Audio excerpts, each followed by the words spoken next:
Tower के अंदर स्ट्रेंड एक जगह पर बैठकर एक लेडी से अपना पोर्ट्रेट बनाने के लिए कह रहा था। स्ट्रेंड उस लेडी को इंस्ट्रक्शन देता है कि वो अपने नजरिए से उसके पोर्ट्रेट को ना बनाए, बल्कि वो पोर्ट्रेट इस तरह से बनाए जिस तरह से स्ट्रेंड अपने आप को देखा करता था। एक आदमी आर्नो टावर के बाहर मौजूद प्लेटफॉर्म पर पहुंच जाता है और वो वहाँ लगे हुए फोन से हावर्ड से कांटेक्ट करता है। हावर्ड स्ट्रेंड से आर्नो की बात करवाता है। स्ट्रेंड के उसके स्किल के बारे में पूछने पर आर्नो उसे बताता है कि वो एक कारपेंटर है। स्ट्रेंड आर्नो को क्लियर करता है कि टावर में पहले ही बहुत सारे कारपेंटर्स मौजूद हैं और अब उसे और कारपेंटर की जरूरत नहीं है। ये कहकर स्ट्रेंड आर्नो को कम्युनिटी के अंदर लेने से मना करके फोन को काट देता है। वो पूरा हफ्ता स्ट्रेंड अपना पोर्ट्रेट बनवाता है और वो बाहर प्लेटफॉर्म पर आने वाले सभी लोगों को कम्युनिटी के अंदर लेने से मना कर देता है। हावर्ड स्ट्रेंड से उनमें से कुछ लोगों से बात करने के लिए कहता है, लेकिन स्ट्रेंड हावर्ड को क्लियर करता है कि वो अपने इंस्टिंक्ट को फॉलो कर रहा है।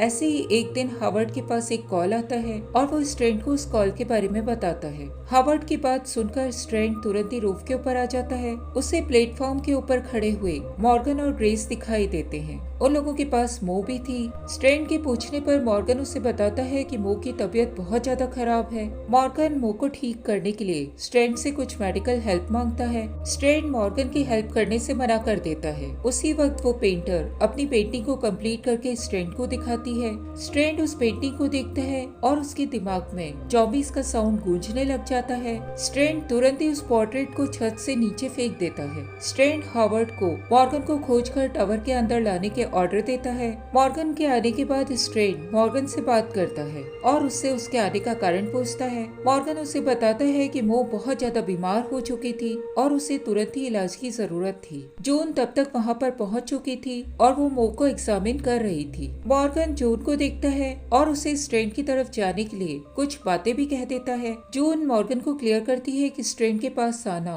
उसका पर्सनल डिसीजन था। जून मॉर्गन को बताती है कि मो के कान में इन्फेक्शन हो गया है और उसे 36 से 48 आवर्स तक ऑब्जर्वेशन में रखना पड़ेगा ताकि जून ये जान सके कि उसके मेडिसिन वर्क कर रही है। स्ट्रेंड अपने और मॉर्गन के लिए एक ड्रिंक तैयार करता है। वो मॉर्गन से एक फेवर भी मांगता है। तभी उन लोगों के रूम की विंडो पर बाहर से एक जॉम्बी जोरों से आकर टकरा जाता है। स्ट्रेंड विंडो के पास जाकर देखता है। वो देखता है कि बहुत सारे लोग एक कैटापुल्ट की मदद से वॉकर्स को उसके टावर तक फेंक रहे थे। एक और जॉम्बी उसकी विंडो से आकर टकरा जाता है। उस जॉम्बी के टकराने से बहुत जोरों की आवाज होती है और टावर शेक करने लग जाती है। हावर्ड तभी स्ट्रेंड के पास आता है। हावर्ड उन लोगों को बताता है कि बाहर जो ग्रुप मौजूद है वो स्टॉकर्स हैं और वो स्ट्रेंड से बात करना चाहते हैं। स्ट्रेंड फोन पर स्टॉकर्स के लीडर से कांटेक्ट करता है। स्टॉकर्स का लीडर आर्नो था। आर्नो स्ट्रेंड को वार्न करता है कि उसने बहुत सारे जॉम्बीज की बॉडी में लीकिंग वॉरहेड के पीसेस को डाल दिया है। आर्नो स्ट्रेंड को अपने पूरे ग्रुप को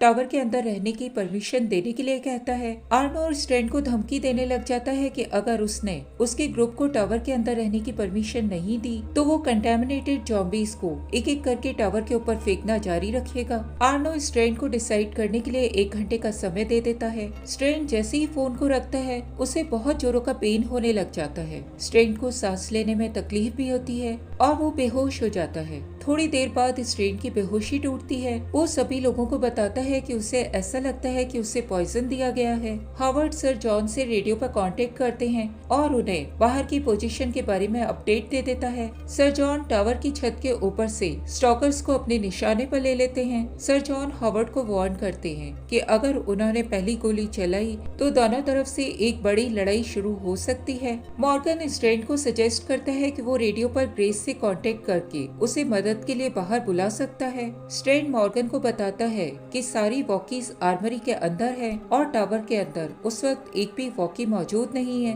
मॉर्गन स्ट्रेंड को आर्मरी की तरफ चलने के लिए कहता है। स्ट्रेंड मॉर्गन को आर्मरी तक ले जाने के लिए तैयार हो जाता है। इधर हावर्ड लगातार आर्मरी से रेडियो पर कांटेक्ट करने की कोशिश कर रहा था, लेकिन उसकी लाइन ब्लॉक हो जाती है। आर्नो इस बीच एक और जॉम्बी को टावर के ऊपर फेंक देता है और टावर के अंदर के लोगों को वार्न करता है कि उसने रूफ के ऊपर से सर जॉन को अपनी राइफल के साथ देख लिया था। उसी वक्त स्ट्रेंड को ब्लू वॉमिट हो जाती है। जून उसकी वॉमिट के कलर को देखकर रियलाइज करती है कि उसे सही में पॉइजन दिया गया था। स्ट्रेंड हावर्ड को और सर जून को बताता है कि जरूर टावर के अंदर कोई ऐसा मौजूद है जो कि उन लोगों के खिलाफ काम कर रहा है। वो खुद ग्रेस को मैसेज देने के लिए आर्मरी तक जाने के लिए तैयार हो जाता है। उसी वक्त स्ट्रेंड के मुंह से ये निकल जाता है कि उसने सारा को टावर से दूर भेजकर गलत काम किया था। वेंडल स्ट्रेंड के मुंह से ये सुनकर चौंक जाता है। स्ट्रेंड मॉर्गन को उठा लेता है। मॉर्गन स्ट्रेंड से मो को वापस मांगता है। स्ट्रेंड मॉर्गन को आर्मरी पहुंचने से पहले मो को वापस देने से मना कर देता है। मॉर्गन और स्ट्रेंड दोनों ही एलिवेटर शिफ्ट तक पहुंच जाते हैं। मॉर्गन एलिवेटर शाफ्ट की केबल का यूज करता है। मो बहुत जोरों से रोने लग जाती है। स्ट्रेंड उसे कंफर्ट कराने की कोशिश करता है और उसके बाद वो मो को केबल के ही थ्रू मॉर्गन तक नीचे पहुंचा देता है। स्ट्रेंड मॉर्गन को एलिशा को ढूंढने के लिए कहता है। स्ट्रेंड मॉर्गन को बताता है कि उसने एलिशा को अभी तक नहीं ढूंढा था क्योंकि एलिशा को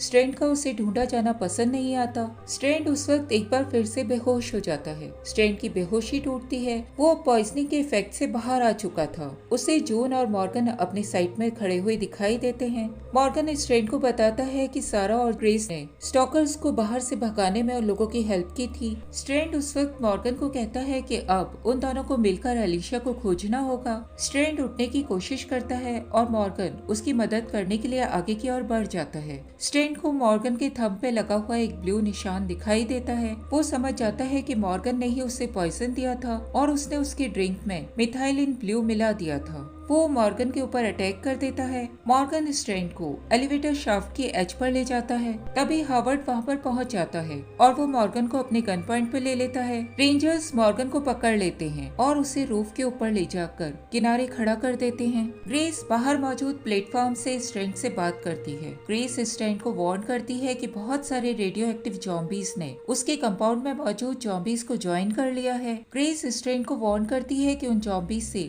लगातार रेडिएशन लीक हो रहा था और उन जॉम्बीज के एक्सप्लोड होने के चांसेस भी बहुत ज्यादा थे। ग्रेस उन इरेडिएटेड जॉम्बीज को हटाने के बदले स्ट्रेंड से मॉर्गन को छोड़ देने की मांग करती है। स्ट्रेंड ग्रेस की बात को मान लेता है, लेकिन वो ग्रेस को मो के साथ टावर के अंदर रहने के लिए कहता है। स्ट्रेंड अपने रेंजर्स से तुरंत ही अपनी पेंटिंग नीचे से उठाकर लाने के लिए कहता है। रेंजर्स स्ट्रेंड की पेंटिंग उसके सामने लेकर आ जाते हैं। स्ट्रेंड उस पेंटिंग को देखता है। वो बहुत ज्यादा गंदी हो चुकी थी। स्ट्रेंड लोगों को क्लियर करता है कि वो इसी रूप में लोगों की नजरों में दिखना चाहता था। स्ट्रेंड हावर्ड को मो को अपने पास लाने के लिए कहता है। वो हावर्ड को कहता है कि मो को अब अपने नए फादर की आदत डालनी होगी। मॉर्गन अकेला ही अपनी प्लेस की ओर रवाना हो जाता है। तभी उसकी मुलाकात ड्वाइट और शैरी से होती है। ड्वाइट और शैरी दोनों ही मॉर्गन को एक कैंप तक लेकर आ जाते हैं। वहाँ पर मॉर्गन की मुलाकात कैंप की लीडर एलिशा से होती है। वो लोग एक दूसरे को देखकर खुश हो जाते हैं। एलिशा मॉर्गन को बताती है कि उसी ने ड्वाइट और शैरी को मॉर्गन को ढूंढने के लिए कहा था।